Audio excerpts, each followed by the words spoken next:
So in this demo, we're going to look at the expand widget. And what it does, it allows you to have some widgets sort of like in a collapse or a minimized state, and then you can expand them on top of your map. If they're all open at once, then you have too many things on the map and you can't actually see the map in that. So just to review, we have our tweak for Calcite design system IntelliSense in place. We have our Vite config, so it'll automatically open up in a tab in the browser, or even launch the browser if it has to. In our styles, right, we're using the hyphenated naming conventions. We'll see that also in here. In that, so in these areas, not doing camel case, but we have to do camel case on the JavaScript side. Just trying to follow more of the naming conventions and standards. And that, again, we're doing ECMA script modules in a local setting, and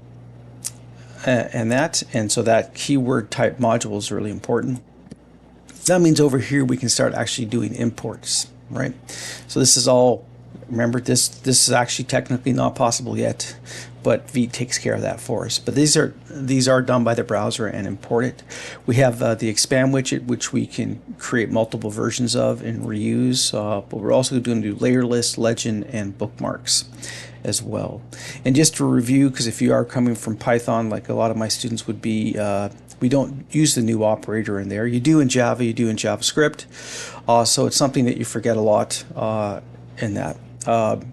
So just to make you aware that, hey, we're in a different language in that. A little review, a little bit of an object literal. So you'll see this technique used a lot in that. And we can get portal items if we know their ID and if we know what portal we want to get that ID from. Stock, make a map view, again, with a little bit of an object literal, key value pair. Here we're making a new legend based on the view. It needs to know the view to get the map, then it can get the layers and get the swatches or patches that represent the symbology for each layer. In that, for the legend, the layer list is similar but different. It's about turning on and off layers in that. And I'll come back about this uncommented code quickly here. And bookmarks, again, if you can, I would always suggest having bookmarks in your web maps. Quite a large structure, has a lot of stuff in there. Take advantage of it, leverage as much as you can, do as much as you work that you can ahead of time. It saves you lines and lines of code. Now you might notice that I've commented this out, right? So when you're, like anyone, when you're trying to learn from the samples, you see this technique done in that. But look, I forgot to do it here. And so let's go. And so does it work in that? So we'll run it. I used to do these in that, but what it's looking like is that if you forget to do this, they'll do it for you. So if they've already got code in there to handle that, creating the container, then we can eventually take these lines of code out, less lines for us to maintain. So I'll fire this up. And that is going to pop off screen in my browser. I'll rip the tab over. It should be ready now. Oh, popped somewhere. No, it popped on the screen here in front of us, right on. In that. So these are the icons. This is the bookmark. This is the, I guess, the legend, and this is the layers. So, and so these are functional. This is like, I just drop the widgets in place and they know how to talk to the map, and the whole thing about on click, zoom to map is handled for me. In that, and this is where it's building the legend dynamically. Scroll bars are turned on to the div in that. The one thing here is that you can have all three of these open at a time, which you probably don't, because now I can't get to the layer, right? I can't get to the layer one in that to turn layers on and off in that. So how do you fix that? Well, we're going to go in here and fix that. And so one is we'll get rid of these lines of code. They're not needed anymore. But this happens every time, there's an update to the SDK. There's new little things in there and that. So that keeps our stuff pretty clean. And so I have this code in here. If you put them all in the same group, it's kind of like a radio button in HTML that turning on one turns off the other in that. Now, because this is Vite, this means this is already loaded, ready to go. Over here, it's hot module replacement.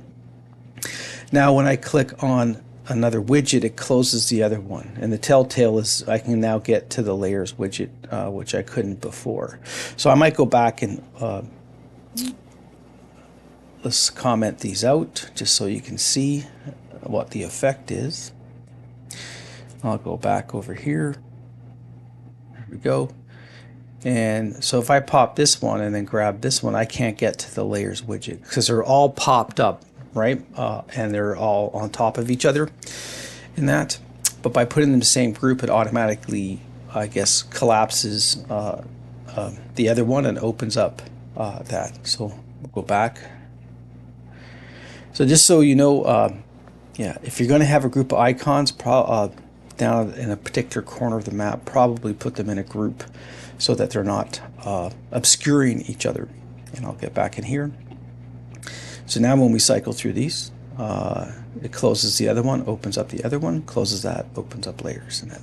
Okay, so it's probably something you want to do if you're going to have a series of widgets.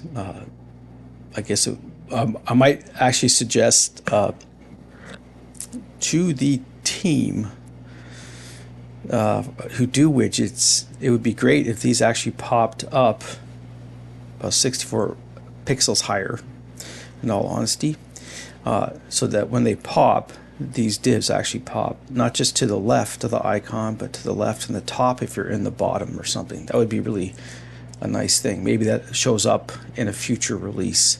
That way you always can get to the buttons. Because even here, if I wanted to, like, how would I click on the bookmark button, right? It's obscure. I still have to click here, click twice, and that would get rid of a click out of the cycle if these just popped a little bit higher in that. It would also be might be a reason where you might want to go in and customize the cascading style sheets to make that pop happen, or even a justification for doing a customization on top of the API or the Calcite design system.